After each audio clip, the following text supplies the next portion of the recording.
नमस्कार। आज की बात में आपका स्वागत है। आज कर्नाटक में चुनाव कैंपेन खत्म हो गया। 10 मई को वोटिंग होगी, 13 मई को काउंटिंग होगी और जनता का फैसला सामने आ जाएगा। इस बार कर्नाटक में जबरदस्त टक्कर है। आज कैंपेन के आखिरी दिन कांग्रेस और बीजेपी के नेताओं ने आखिरी मिनट तक प्रचार किया। शाम 5 बजे तक दोनों पार्टियों के नेता प्रचार में जुटे रहे। मल्लिकार्जुन खड़गे का दावा है कि इस बार कर्नाटक में कांग्रेस की ही सरकार बनेगी। दूसरी तरफ अमित शाह और जेपी नड्डा ने भी पूरे यकीन के साथ कहा कि कर्नाटक में सरकार डबल इंजन की ही बनेगी। क्योंकि प्रचार खत्म हो गया, इसलिए अब वक्त यह जानने का कि जनता के मन में क्या है, कांग्रेस को सरकार बनाने का यकीन क्यों है और बीजेपी किस आधार पर अपनी जीत का दावा कर रही है।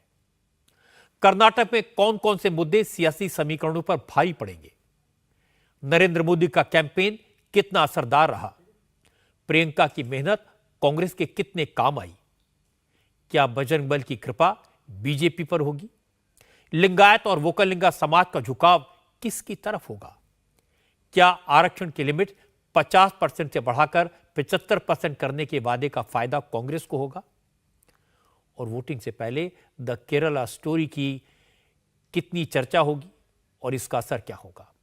इन सवालों पर चर्चा करेंगे आज की बात में।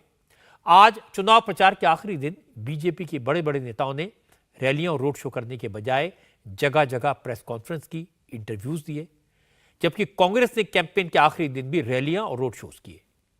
प्रियंका गांधी ने आज बेंगलुरु में 2 रोड शो किए। उन्होंने प्रधानमंत्री नरेंद्र मोदी का नाम लेकर गब्बर सिंह टेस्ट की याद दिलाई, फिर मोदी को गालियों का जिक्र किया। लेकिन बीजेपी के नेताओं ने आज साफ साफ कहा कि नरेंद्र मोदी ही बीजेपी का ट्रम्प कार्ड है। अमित शाह और जेपी नड्डा से लेकर येदियुरप्पा तक सभी नेताओं ने कहा कि कर्नाटक के लोगों को मोदी के नाम पर, मोदी के काम पर भरोसा है, इसलिए जीत तो बीजेपी की ही होगी। कांग्रेस मोदी को जितनी गालियां देगी उतनी ज्यादा डूबेगी।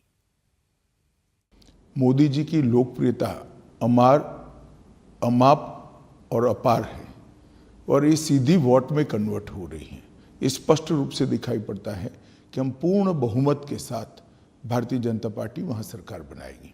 और कांग्रेस ने जब भी मोदी जी के खिलाफ इस तरह की विषैली भाषा का उपयोग किया है, उनको मुंह की खानी पड़ी है। इस बार कर्नाटक के अंदर भी इनको कर्नाटक की जनता जवाब देगी। कर्नाटक में बीजेपी के कैंपेन को लीड कर रहे पूर्व मुख्यमंत्री येदियुरप्पा ने भी कहा कि कर्नाटक में बाकी सारे मुद्दे सेकेंडरी हैं, सबसे बड़ा इशू तो मोदी है। येदियुरप्पा ने कहा कि वो लिंगायत, वोकालिंगा और दूसरे समाज के जितने धर्मगुरु से मिले, सब ने कहा वो मोदी के साथ हैं, इसलिए बीजेपी को सपोर्ट कर रहे हैं। Guide community, Swamijis and all leaders I met, all of them they told me this time because of Modi ji and because of Bommai ji and because of me, all Lingayat community leaders are going to support, voters also with us, and 101% they will support BJP. अब मैं आपको कांग्रेस की बात सुनवाता हूं। कांग्रेस की campaign की कमान कर्नाटक में मल्लिकार्जुन खड़गे ने संभाली हुई है। कर्नाटक के सबसे सीनियर नेताओं में से एक हैं। राहुल गांधी ने कर्नाटक में सिर्फ 3 दिन प्रचार किया।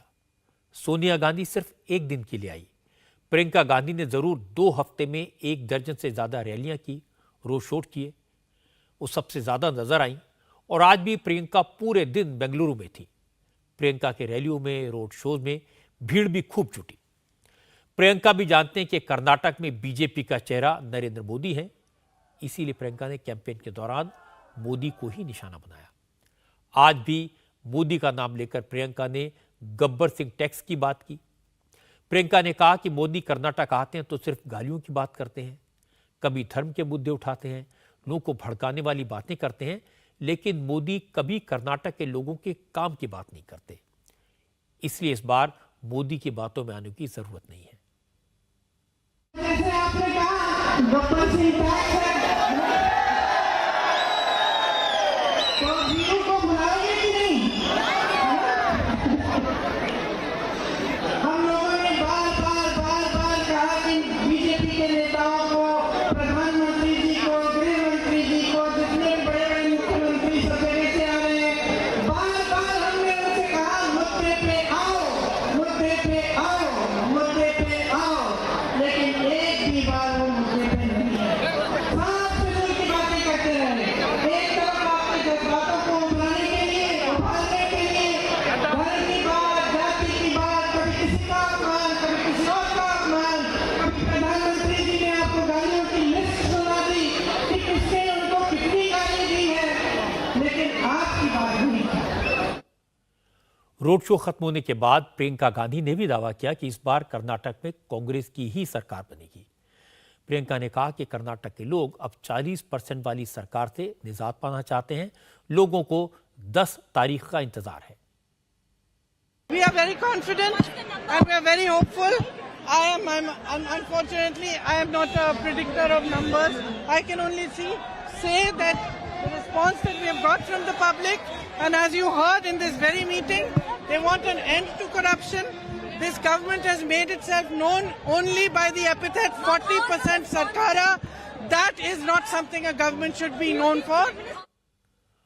कांग्रेस के जितने भी बड़े बड़े लीडर हैं, सिद्धारमैया हों, डीके शिव कुमार हों या खुद मल्लिकार्जुन खड़गे हों जो कांग्रेस प्रेसिडेंट भी हैं, सबकी उम्मीद है कि प्रियंका के कैंपेन से कर्नाटक में कांग्रेस को काफी फायदा होगा। लेकिन येदियुरप्पा ने कहा राहुल और प्रियंका के प्रचार से कोई फर्क नहीं पड़ने वाला। येदियुरप्पा ने कहा कि राहुल ने यूपी में 5 महीने कैंपेन किया था और 5 सीटें भी नहीं जिता पाए। येदियुरप्पा ने कहा मोदी और अमित शाह के कद के सामने राहुल और प्रियंका कहीं नहीं टिकते। ಈ ದೇಶ ಹಾಗೂ ರಾಜ್ಯದಲ್ಲಿ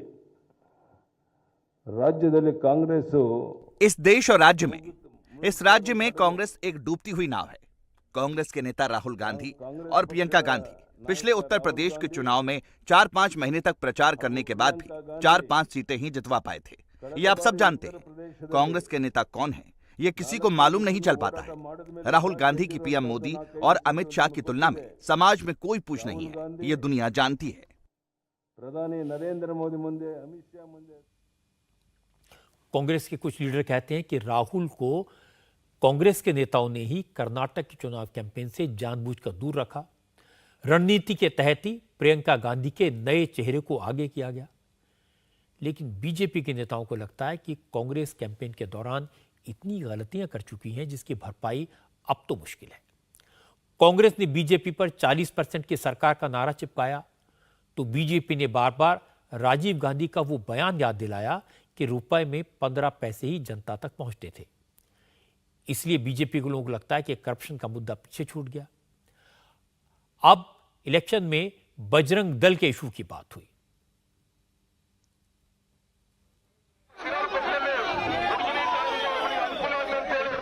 चार 4% मुस्लिम रिजर्वेशन हमारी पार्टी ने ही खत्म किया है, सच कह रहे हैं, क्योंकि वो गैर संवैधानिक था। हमारे संविधान में धर्म के आधार पर रिजर्वेशन का कोई प्रावधान नहीं है। कांग्रेस ने अपीसमेंट की पॉलिसी के तहत वोट बैंक को कंसोलिडेट करने के लिए ये मुस्लिम रिजर्वेशन किया था, जिसको हमने हटा दिया है। और मैं मानता हूँ हमने बहुत उचित कदम किया है।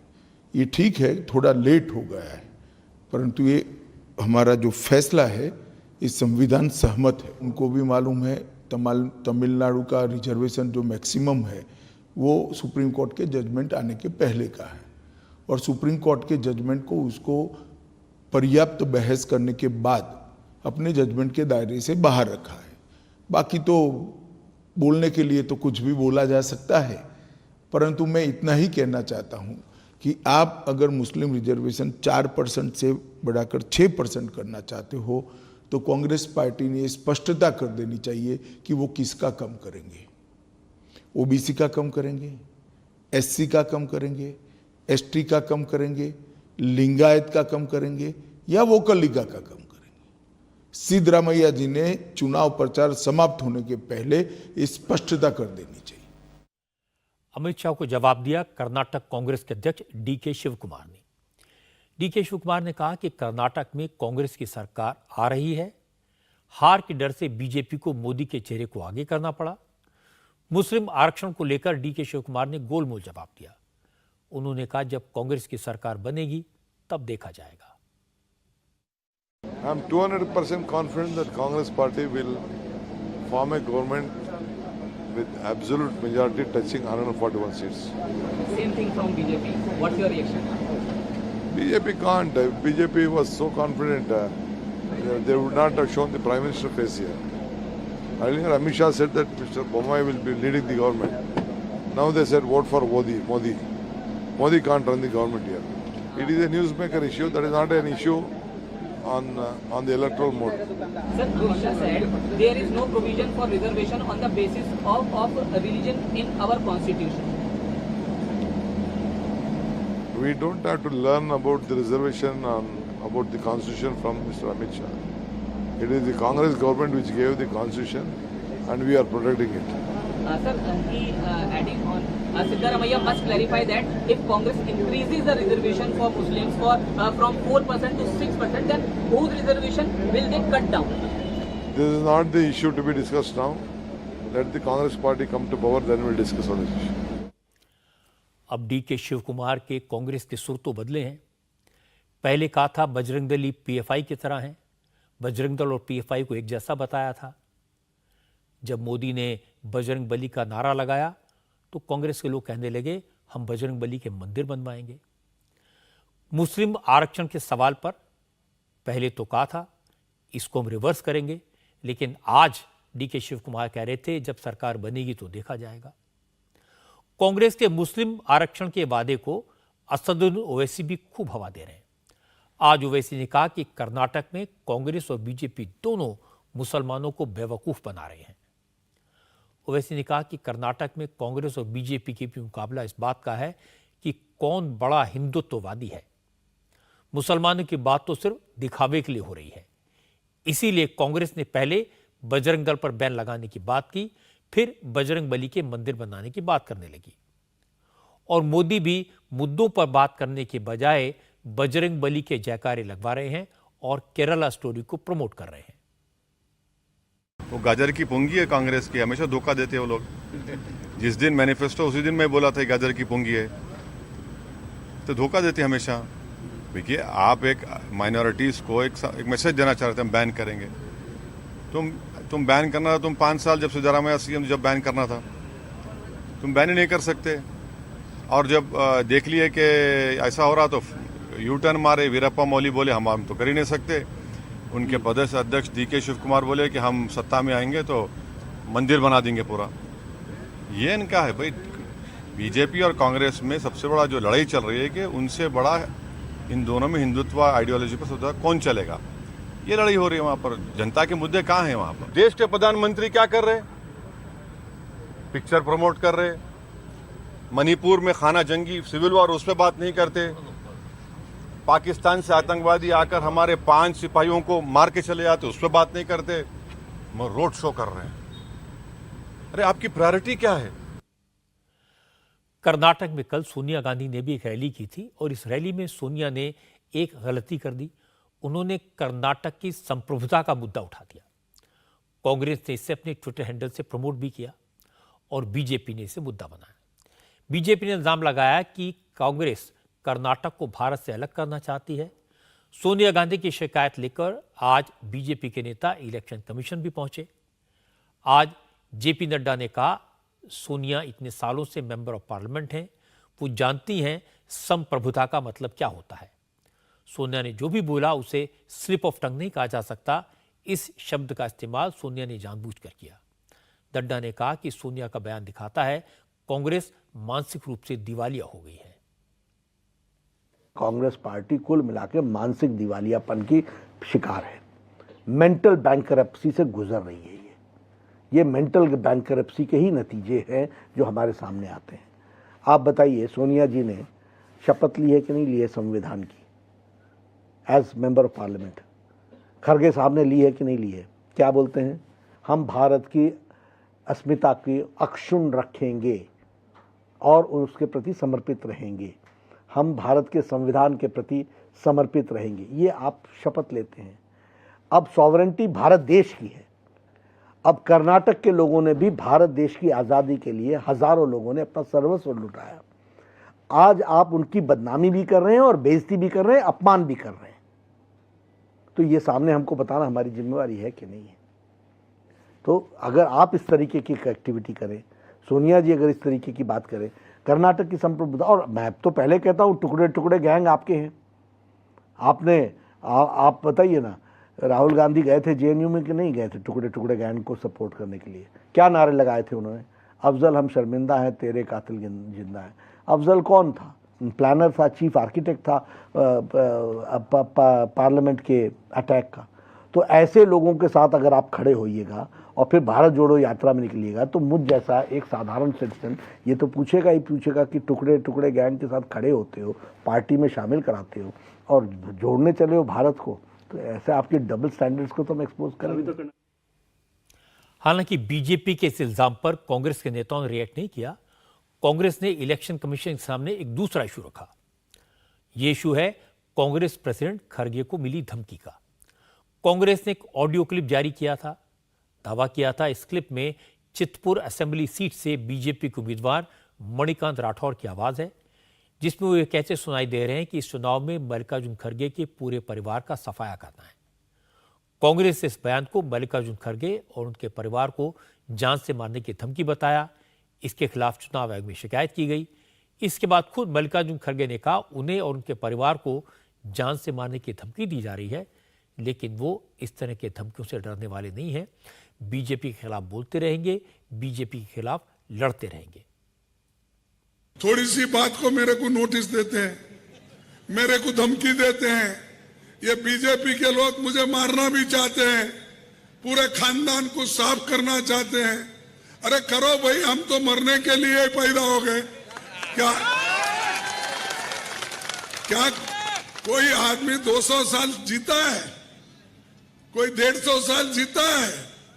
अरे उम्र ही हिंदुस्तान में जो है 70-72 साल की है। मैं तो अब बोनस में जी रहा हूं, 81 साल है मेरा 81 ईयर चल रहा है और थोड़े दिन जीऊंगा। अगर आप लोग मरवाना चाहते हैं तो मरो, मैं डरूंगा नहीं।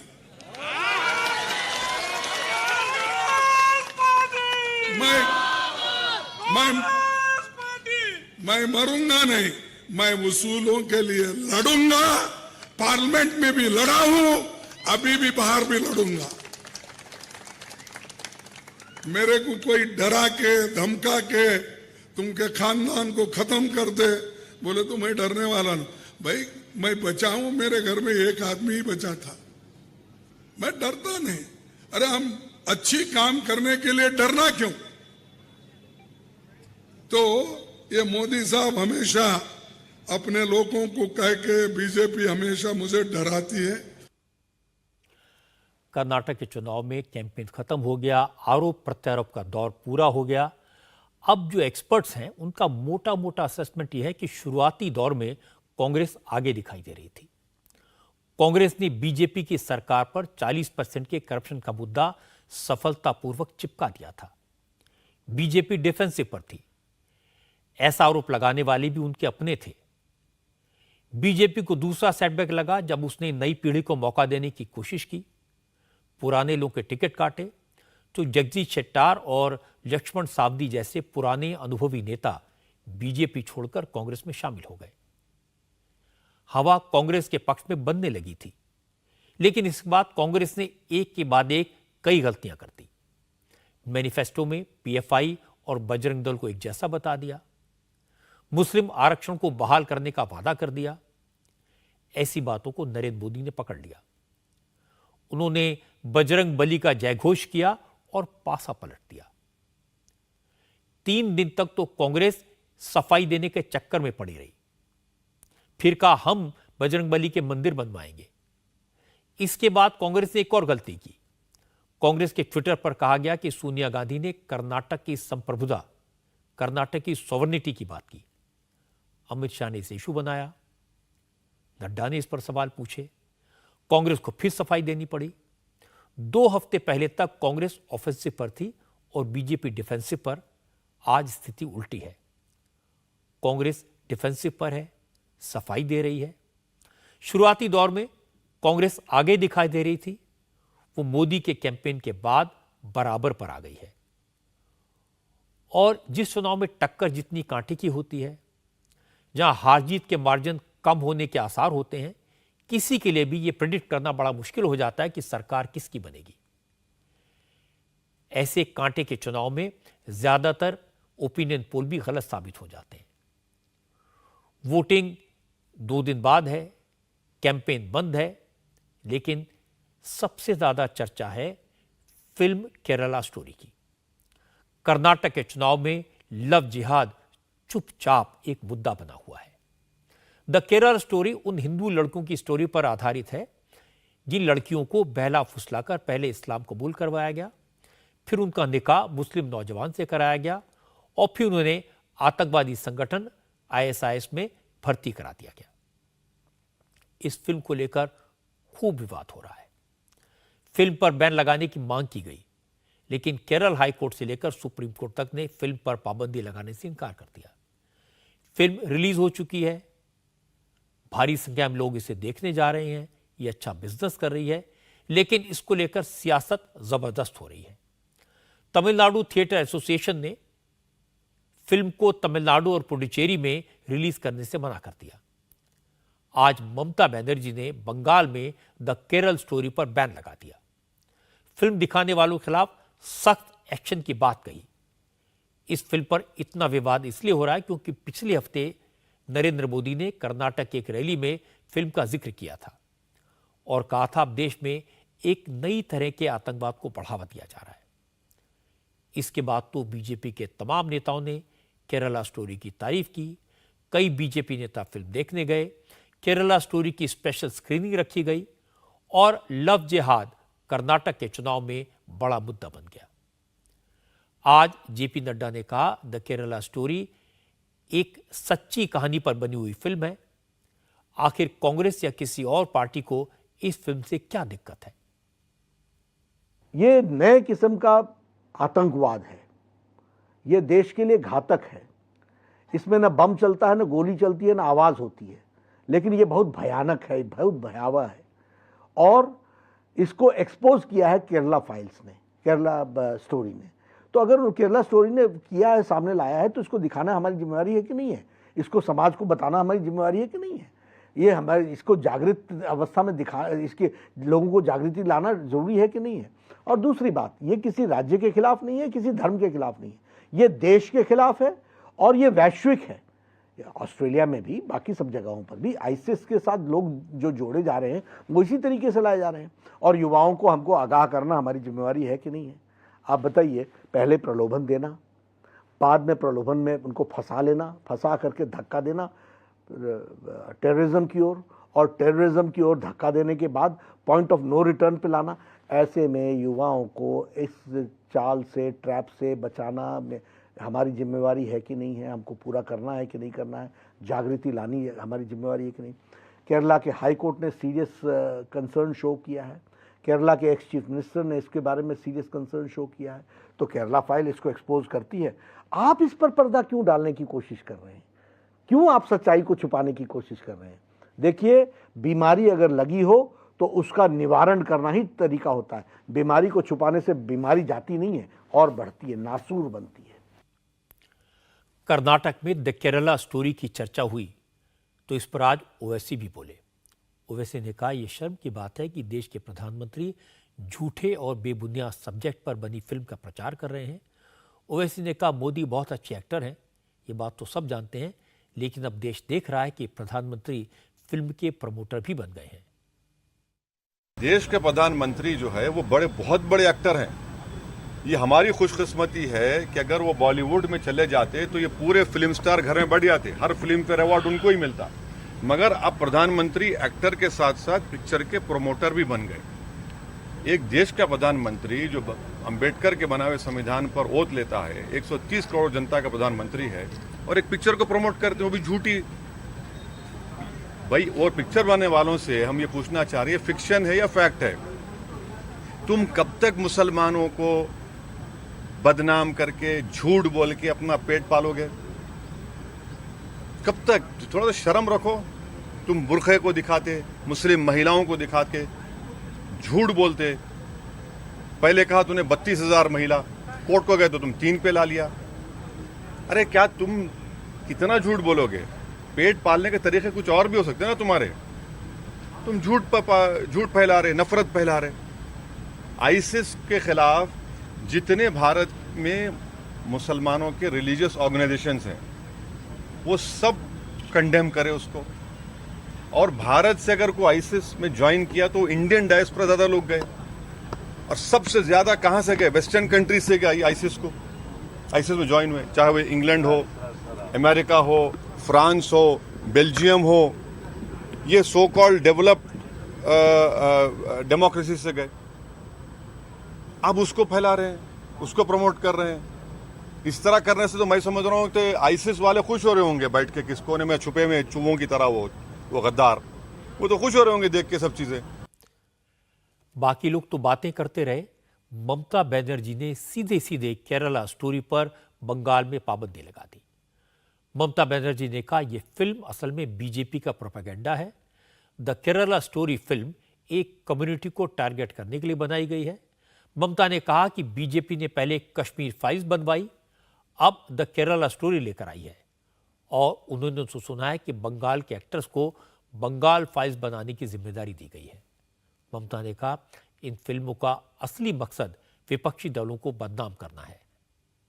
That BJP is showing the Kerala files a distorted stories. BJP Kerala files के नाम से एक कहानी को तोड़ मरोड़ कर पेश कर रही है।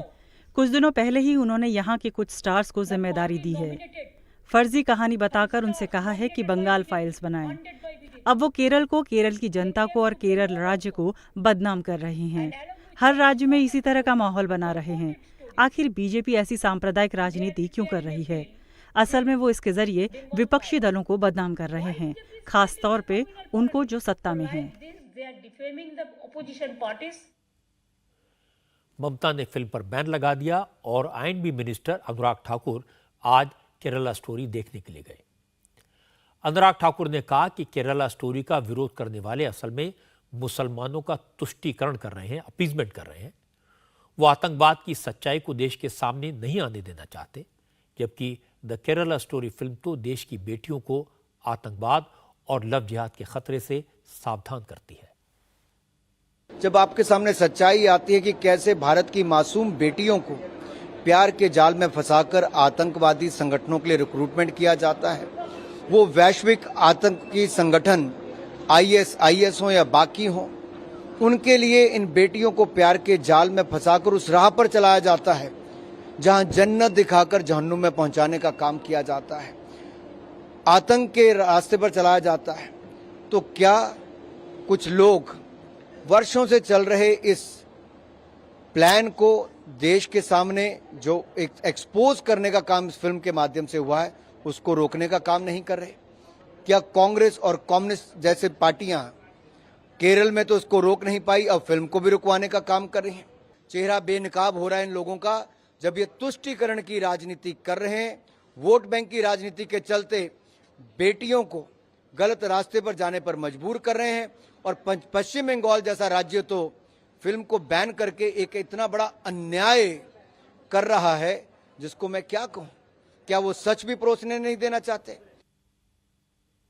केरला स्टोरी कैसे इतना बड़ा पॉलिटिकल इशू बन गई है, इसका एक उदाहरण आपको दिखाता हूं। ममता बनर्जी ने तो केरला स्टोरी को बैन कर दिया, लेकिन मध्य प्रदेश के मुख्यमंत्री शिवराज चौहान ने केरला स्टोरी को मध्य प्रदेश में टैक्स फ्री कर दिया। यहां के होम मिनिस्टर नरोत्तम मिश्रा ने तो द केरला स्टोरी के 2 टिकट कमलनाथ और दिग्विजय सिंह को भेजे। नरोत्तम मिश्रा ने कहा वो ये फिल्म कांग्रेस के नेताओं को इसलिए दिखाना चाहते हैं क्योंकि कांग्रेस जाकिर नायक जैसे आतंकवादी का बचाव करती है। नरोत्तम मिश्रा ने कहा बाटला हाउस एनकाउंटर पर आंसू बहाने वालों को तो केरला स्टोरी खास तौर पर देखनी चाहिए। 2 टिकट लिए हैं, माननीय दिग्विजय सिंह जी को और कमलनाथ जी को भेज रहा हूं। शायद दृष्टिकोण दिग्विजय सिंह जी का थोड़ा बदले,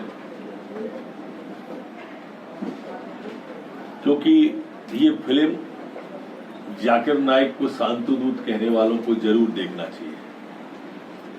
ये फिल्म बटाला हाउस पर आंसू बहाने वालों को जरूर देखना चाहिए। ओसामा को ओसामा जी कहने वालों को ये फिल्म जरूर देखनी चाहिए। नरोत्तम मिश्रा ने कमलनाथ और दिग्विजय सिंह को जो टिकट भेजे थे वो आज दोपहर 12 बजे के शो के थे और दोनों नेता फिल्म देखने तो नहीं गए और न ही दोनों की तरफ से कोई रिएक्शन आया। मध्य प्रदेश के पड़ोसी राज्य छत्तीसगढ़ में भी बीजेपी नेता सरोज पांडे ने द केरला स्टोरी फिल्म का टिकट मुख्यमंत्री भूपेश बघेल को भेजा। भूपेश बघेल ने तुरंत जवाब दिया। भूपेश बघेल ने कहा वो तो बिजी हैं, फिल्म देखने नहीं जा पाएंगे, लेकिन सरोज पांडे को यह टिकट पूर्व मुख्यमंत्री रमन सिंह को भेजना चाहिए क्योंकि वो तो आजकल बिल्कुल खाली है। सरोज पांडे जी से ये कहना चाहूँगा वो भारत सरकार से मांग कर ले और पूरे देश भर में 9% तो कम से कम छूट करा दे। और दूसरी बात, पिक्चर देखने के बाद उस समय आपको याद होगा आप सब गए थे मेरे साथ कश्मीर फाइल, भारतीय जनता पार्टी के लोग खूब बोले थे चलो कश्मीर फाइल देखने, विधानसभा चल रहा था, मैंने कहा चलो, मैं उनको भी निमंत्रण दिया था, पत्रकारों को भी निमंत्रण दिया, पत्रकार तो गए, कांग्रेस के विधायक लोग भी गए, मंत्री लोग भी गए, नहीं थे तो केवल भारतीय जनता पार्टी के लोग नहीं थे। ठीक बात बोल रहा हूँ? तो भाई अभी तो मैं व्यस्त हूँ और यदि सरोज पांडे पिक्चर दिखाना है तो रमन सिंह और उसके परिवार वालों को दिखा दो। ये क्या कौन सा है? हाँ, तो उसको रमन सिंह को जरूर ले जाए, निमंत्रण देके और पूरे परिवार को दिखाए पिक्चर। द केरल स्टोरी पर चल रही राजनीति के बीच फिल्म के प्रोड्यूसर विपुल शाह ने सभी राज्यों से अपील की है कि वो फिल्म रिलीज होने दें। विपुल शाह ने कहा कि मद्रास हाईकोर्ट ने तो फिल्म रिलीज की परमिशन दे दी है, लेकिन एक आदमी की धमकी के कारण राज्य में फिल्म रिलीज नहीं हो पा रही। विपुल शाह ने कहा ममता बनर्जी ने भी उनकी फिल्म पर बैन लगा दिया, इसलिए वो बंगाल सरकार के फैसले के खिलाफ अदालत का दरवाजा खटखटाएंगे।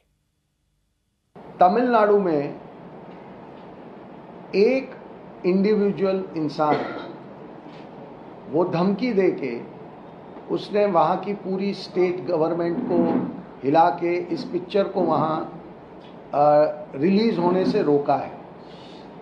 हमें इतने सारे लोग फ़ोन कर रहे हैं, मैसेज कर रहे हैं कि हमें फिल्म देखनी है, पर वो तमिलनाडु में देख नहीं पा रहे हैं क्योंकि एक इंसान ने पूरे लॉ एंड ऑर्डर की सिचुएशन को धमकी देके कंट्रोल किया हुआ है।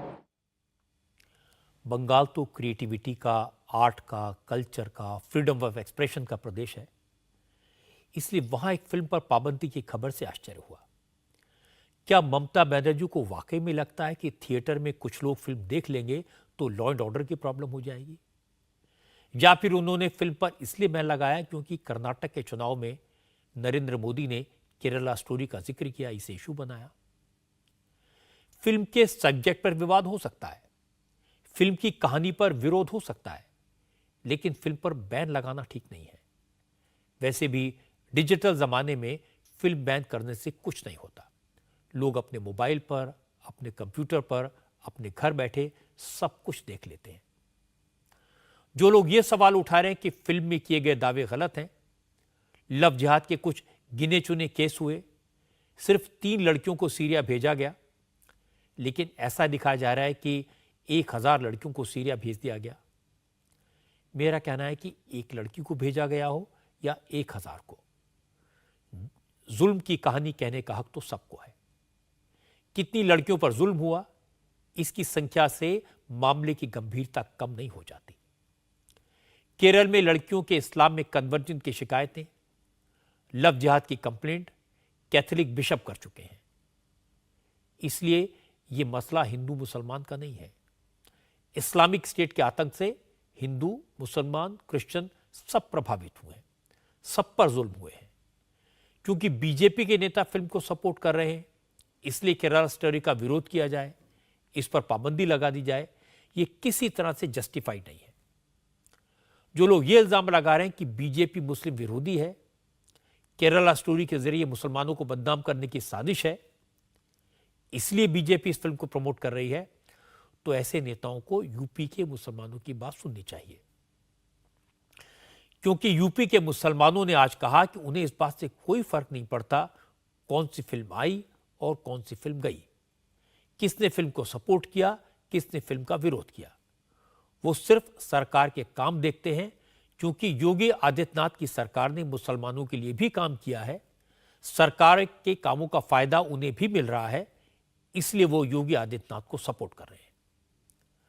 यूपी के मुस्लिम बहुल इलाकों के लोगों की बात सुनकर मुझे भी हैरानी हुई, क्योंकि आमतौर पर बीजेपी के सपोर्ट में मुस्लिम भाई बहन इतना खुलकर नहीं बोलते। असल में यूपी में लोकल बॉडीज के इलेक्शन में इस बार बीजेपी ने बड़ी तादाद में मुस्लिम उम्मीदवारों को मैदान में उतारा है।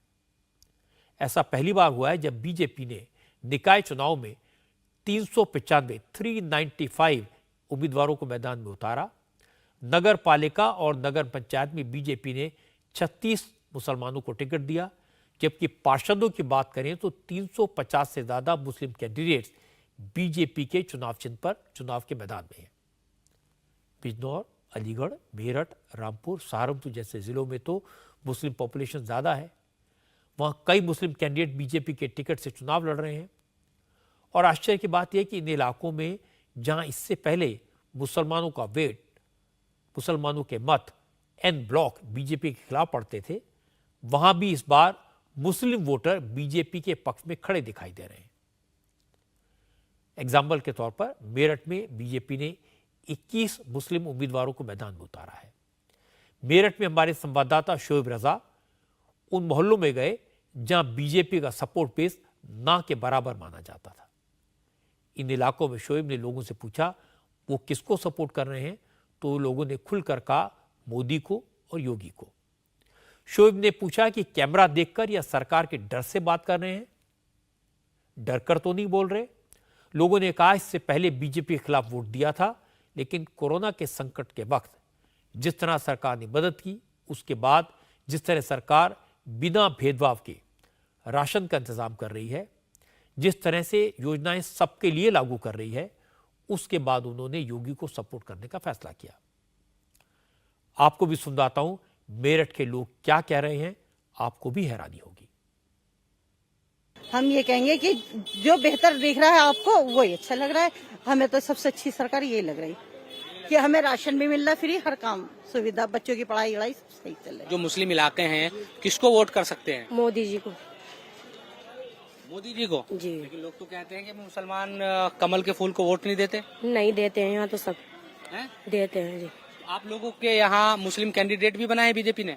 जी बनाए। बिल्कुल सख्ती से काम चल रहा है योगी जी का। तो बढ़िया काम कर रहे हो? बढ़िया, बहुत बढ़िया। हाँ, कुछ लगा है कि भाई इस बार वोट भी मुसलमान देगा मुसलमान वोट और जीतेगा भी इंशाल्लाह। यही कौन जीतेगा? ये योगी। कोई उसकी परेशानी की बात नहीं, पढ़ना लिखना सब हो रहा हमारा। हाँ हो रहा। तो सरकार काम सही कर रही है? हाँ ऐसा ही कर रही। सरकार काम अच्छा कर रही है, आगे भी अच्छा करेगी। विकास की तरफ चल रहा मामला और इसी भरोसे से मुसलमान जुड़ रहा है। स्थिति तुम्हारे फूल की बढ़िया चल रही है। फूल से तो दूर भागता है मुसलमान। अब आगे अब हो रहा साथ में। अब अगर दूर भागते तो टिकट क्यों लेके आता तुम्हारे? उनकी जो ये पहल सबसे अच्छी यही लग रही है कि पसमानदा मुसलमानों को एकजुट करने का, ये उनकी अच्छी पहल है। और जब उन्होंने इतना भरोसा करा है तो हमें भी करना चाहिए। अच्छा काम ये किया है मोदी सरकार ने। सबसे पहले तो भ्रष्टाचार खत्म कर दिया, दूसरा जो है क्राइम 0% हो गया। आज जो है औरतें बच्चे सड़कों पे बिल्कुल आराम से घूम रहे हैं, रात को 2 बजे भी आराम से घर आ जाते हैं, कोई दिक्कत नहीं है। राशन लोगों को फ्री मिल रहा है, बहुत सारी सुविधाओं का लाभ उठा रहे हैं। लोगों के जो कच्चे मकानात थे वो बने हैं, इस वजह से जो है योगी सरकार को लोग बहुत ही दिल से चाह रहे हैं। स्कूलों में सुविधा मिल रही है, खड़ंजे बन गए, लाइट की सुविधा बहुत बढ़िया चल रही है। डर तो नहीं है कि नहीं, डर तो बिल्कुल खत्म हो गया। डर तो बिल्कुल खत्म हो गया यूपी से जब से योगी जी आए। बीजेपी ने जिन मुस्लिम उम्मीदवारों को टिकट दिया है उनमें से करीब करीब 90% पसमानदा मुसलमान हैं। कई मुस्लिम महिलाओं को भी बीजेपी ने अपना कैंडिडेट बनाया है।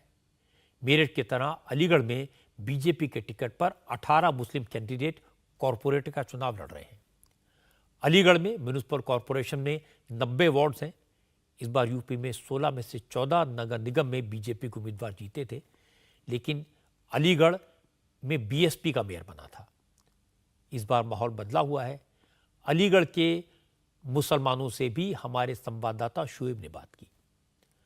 अलीगढ़ के लोगों की बात सुनकर आपको अंदाजा होगा कि अगर सरकार की नीतियों का फायदा, योजनाओं का फायदा आम लोगों तक पहुंचे, बिना भेदभाव के पहुंचे, तो लोगों की राय कैसे बदलती है। हमें देखो गैस की भी उन्होंने सहूलियत दी है, राशन की भी दी है, और वैसे भी हमें अच्छी उसमें वो कर रहा है, हर सहूलियत हमारी पूरी कर रहा है, हर मांग पूरी कर रहा है। हमारे लिए मोदी बहुत अच्छा काम कर रहा है। योगी जी योगी और मोदी दोनों ही कर रहे हैं। जी बिना पक्षपात के ही दी जा रही है, अच्छी सहूलियत है, राशन भी अच्छे से मिल रहा है हमें। सबको मिलता है राशन हर महीने? जी मुझे तो मिलता है, मैं जाती हूँ। सरकार मोदी हो या योगी हो, काम अच्छे हैं तो अच्छे ही हैं, आदमी अच्छे ही बोलेंगे। कहते हैं कि मुसलमानों के खिलाफ काम करते योगी सरकार और ये करती है। तो ये तो वो नेता लोग हैं जो आपस में फूट डालते हैं। सबसे ज्यादा मुझे ये पसंद आती है कि औरतों की सेफ्टी बहुत है। सेफ्टी हो गई? बहुत सेफ्टी हो गई। क्या चीजें थी और क्या बदलाव? पहले था गुंडागर्दी, अब वो चीज नहीं रही है। औरतें जब चाहे, रात हो दिन हो, जब चाहे निकल सकती हैं। बेटियों की हिफाजत है तो सब कुछ सही है। आपको भी राशन मिलता है? क्यों नहीं मिलता? 2-2 बार राशन मिलता है, 2-2 बार राशन मिलता है। अगर यूपी के मुस्लिम भाई बहन कैमरे के सामने औरतों की हिफाजत की, राशन मिलने की, 2-2 बार राशन मिलने की बात कहते हैं, योगी आदित्यनाथ के सरकार के कामों की तारीफ कर रहे हैं, तो ये बड़ी बात है। इसीलिए योगी आदित्यनाथ बार बार ये दावा कर रहे हैं कि इस बार यूपी में सभी 17 सीटों पर चुनाव जीतेंगे। लेकिन अखिलेश यादव का दावा है कि इस बार लोकल बॉडी इलेक्शन में बीजेपी का सफाया हो जाएगा। अखिलेश यादव कह रहे हैं कि योगी कैंपेन के दौरान बड़ी बड़ी बातें कर रहे हैं, लेकिन ये नहीं बता रहे कि शहरों को साफ करने के लिए बीजेपी की सरकार ने क्या किया। कल एक पब्लिक मीटिंग में अखिलेश ने कहा था कि यह चुनाव कचरे को साफ करने का चुनाव है। आज योगी आदित्यनाथ ने इसी बात को लेकर अखिलेश को घेरा। योगी ने कहा कि अखिलेश के लिए नगर निगम का चुनाव छोटा चुनाव है, कचरा साफ करने का चुनाव है। इसलिए इस चुनाव में जनता को अखिलेश की पार्टी भी कचरे के साथ साथ साफ कर देगी। आपने समाजवादी पार्टी के अध्यक्ष का भी बयान पढ़ा होगा। उनका बयान भी ये व्यक्त कहता है, वो कहते हैं नगर निकाय चुनाव में हमारी रुचि इसलिए नहीं है क्योंकि ये तो कूड़ा उठाने का चुनाव है। यानी कूड़ा उठाना उनको ये लगता है जैसे उनकी प्रतिष्ठा की विपरीत है। एक व्यक्ति जो उत्तर प्रदेश जैसे राज्य का मुख्यमंत्री रहा हो, उनके द्वारा इस प्रकार के हल्के शब्दों का इस्तेमाल करना, और भाइयों बहनों वह तब जब उत्तर प्रदेश के अंदर 6 करोड़ लोग नगरीय जीवन में निवास करते हैं, नगरीय क्षेत्रों में निवास करते हैं। ये इन 6 करोड़ लोगों का अपमान है। इन मतदाताओं का अपमान करने का प्रयास हो रहा है। ये कूड़ा नहीं, ये सपा बसपा के कचड़े को साफ करने का चुनाव है। उनकी गंदगी को सफाई करने का, उनकी अराजकता और उनकी अवसरवादिता को साफ करने का चुनाव है। मैंने आपको थोड़ी देर पहले मेरठ और अलीगढ़ के मुस्लिम भाइयों बहनों की बातें सुनवाई थी। अखिलेश यादव को सबसे ज्यादा उम्मीद इन्हीं शहरों से है। आज अखिलेश ने अलीगढ़ और मेरठ दोनों शहरों में रोड शो किया, और इसके बाद अखिलेश यादव ने कहा कि योगी आदित्यनाथ ने अलीगढ़ और मेरठ को स्मार्ट सिटी बनाने का दावा किया था। क्या दोनों शहर स्मार्ट सिटी बन गए? अखिलेश ने कहा कि योगी ट्रिपल इंजन की बात कर रहे हैं, लेकिन उन्हें लग रहा है कि 13 मई को डबल इंजन भी पटरी से उतर जाएगा। योगी जी का तो हम इतना ही मानते हैं, वो बुद्धिमान बहुत हैं। अभी अलीगढ़ में तालीम की बात करके आए थे, और फिर परिवारवाद की बात है। अरे योगी जी का आप नहीं बोलोगे, वो खुद परिवारवाद की वजह से उस मठ में उस स्थान पर हैं। मुख्यमंत्री जी बीजेपी के लोग ये न भूल जाएं, वो जिस स्थान पर बैठे हैं, अगर उनके परिवार के लोग ना बैठे होते तो शायद मुख्यमंत्री जी उस परिवार की वजह से ना बैठ पाते। बीजेपी ने कहा कि मेरठ स्मार्ट सिटी होगा, अलीगढ़ स्मार्ट सिटी होगा। वो बताएं कि क्या स्मार्ट सिटी में उन्होंने काम किया है, क्या कूड़ा, क्या गंदगी, क्या शिक्षा, क्या स्वास्थ्य। अरे कचरा फैलाने वाले लोग क्या कचरा हटाएंगे? इसलिए इस बार जनता इन्हीं को हटाने जा रही है। जनता जिस तरीके से नाराजगी दिखा रही है, बीजेपी के डबल इंजन और ट्रिपल इंजन को इस बार उखाड़ फेंकेगी। और लग तो ये रहा है कि डबल इंजन जो बोल रहे हैं, इंजन आपस में टकरा रहे हैं एक दूसरे से। अखिलेश यादव योगी पर इल्जाम लगाएं, ये उनका हक है, लेकिन जिस तरह से यूपी के मुसलमान भाई बहन योगी आदित्यनाथ को सपोर्ट करते सुनाई दिए, वो अखिलेश यादव के लिए चिंता की बात हो सकती है। मायावती और ओवैसी जैसे नेताओं के लिए भी परेशानी की बात हो सकती है। अब तक अखिलेश और ओवैसी बार बार पूछते थे, बीजेपी सबका साथ सबका विकास का नारा तो लगाती है, तो फिर मुसलमानों को टिकट क्यों नहीं देती? और ये बात सही भी थी, असेंबली के इलेक्शन में एक भी मुसलमान को टिकट नहीं दिया था। लेकिन इस बार योगी आदित्यनाथ ने करारा जवाब दिया। लोकल बॉडी इलेक्शन में 350 से ज्यादा मुस्लिम उम्मीदवारों को मैदान में उतार दिया। मुस्लिम बहुल इलाकों में बीजेपी के उम्मीदवारों को सपोर्ट भी मिल रहा है। यह जवाब है उन लोगों को जो हमेशा कहते थे कि बीजेपी मुसलमानों से नफरत करती है। मुसलमान भाई बहन कह रहे हैं कि उन्हें 2 वक्त राशन मिलता है, उन्हें सेंस ऑफ सिक्योरिटी है। अब रात को 2 बजे भी महिलाएं सड़कों पर अकेले जा सकती हैं। योगी आदित्यनाथ ने ऐसा सुरक्षा का माहौल दिया है और उसी का असर है कि मुसलमानों का सपोर्ट भी योगी को मिल रहा है। अब मैं आपको बताता हूं राजस्थान के मुख्यमंत्री अशोक गहलोत के उस दांव के बारे में जिससे बीजेपी और कांग्रेस दोनों पार्टियों में जबरदस्त हलचल मच गई। अशोक गहलोत ने अमित शाह पर कांग्रेस के विधायकों की खरीद फरोख्त का इल्जाम लगाया और वसुंधरा राजे को सरकार बचाने के लिए थैंक यू कह दिया।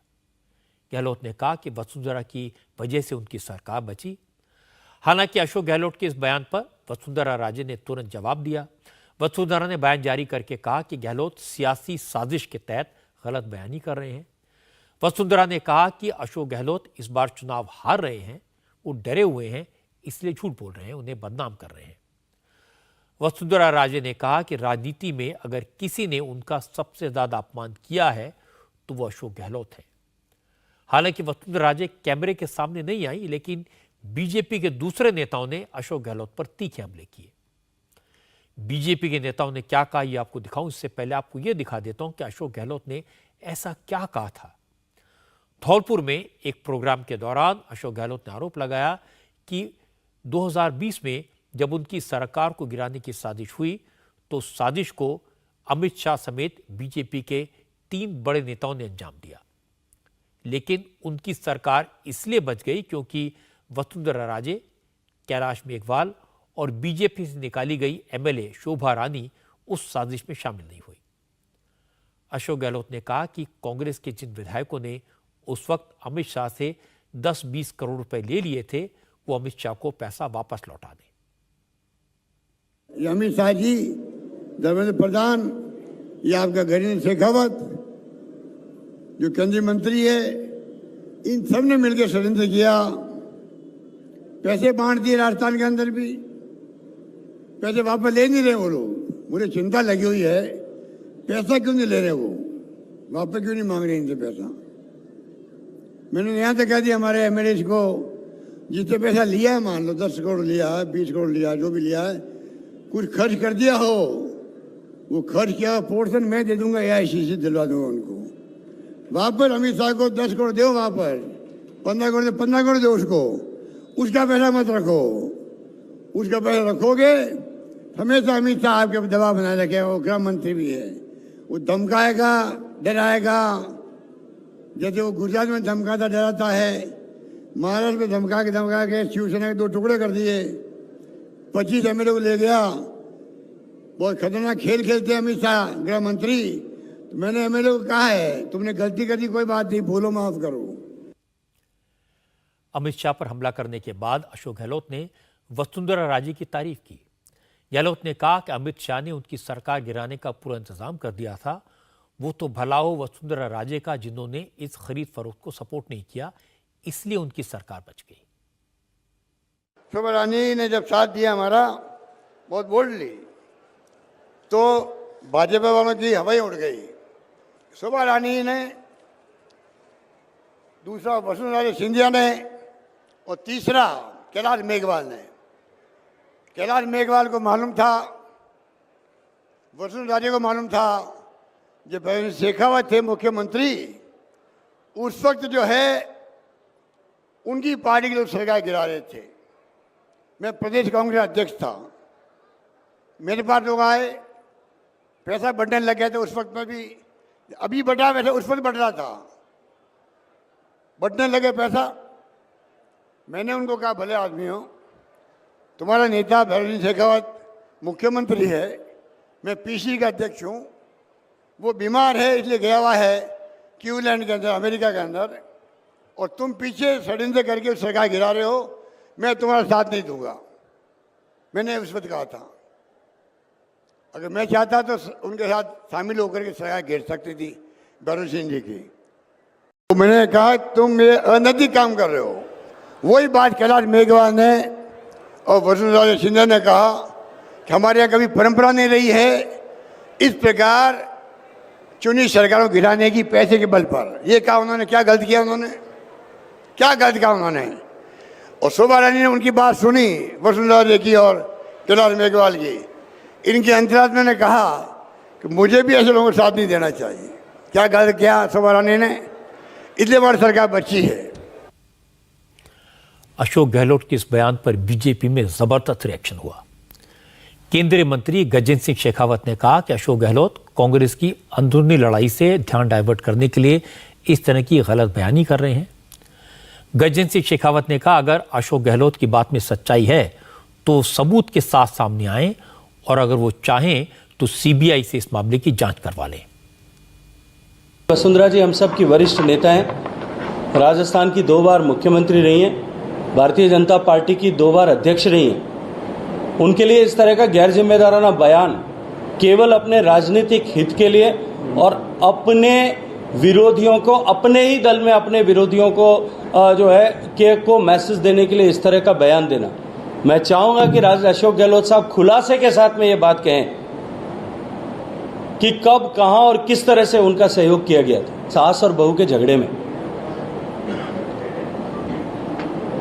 पड़ोसी का नाम घसीट करके अपने घर की इज्जत बचाना ये कोई नई चीज नहीं, it's not an uncommon phenomena. अभी भी आपके पास में रास्ता खुला है, आप तय करिए, और अगर आपकी एजेंसी उसका जांच करने में सक्षम नहीं है तो सीबीआई को सौंप दीजिए। राजस्थान विधानसभा में विपक्ष के नेता और बीजेपी के लीडर राजेंद्र राठौड़ ने कहा कि इस मामले में कई एफआईआर दर्ज हुई थी, लेकिन गहलोत के इशारे पर मामले को बंद कर दिया गया। राजेंद्र राठौड़ ने कहा कि अब अशोक गहलोत को सब मालूम है तो फिर वो एफआईआर दर्ज क्यों नहीं कराते। और कह रहे हैं कि उन्हीं के विधायक जो मानेसर में गए, उन्होंने पैसा लिया, उस समय 3 एफआईआर दर्ज कराई।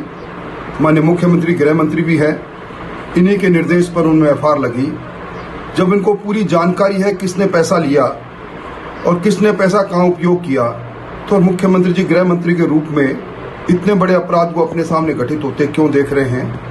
क्यों नहीं एफआईआर दर्ज कराते? क्यों नहीं उन लोगों को जिन पर वो गाये बागाये आरोप लगा रहे हैं अपने मंत्रिमंडल में शामिल किए बैठे हैं? मैं समझता हूं कथनी और करनी, इन दोनों का ये अंतर अब राजस्थान का आवाम अपनी आंखों से बड़ी अच्छी तरह से देख रहा है।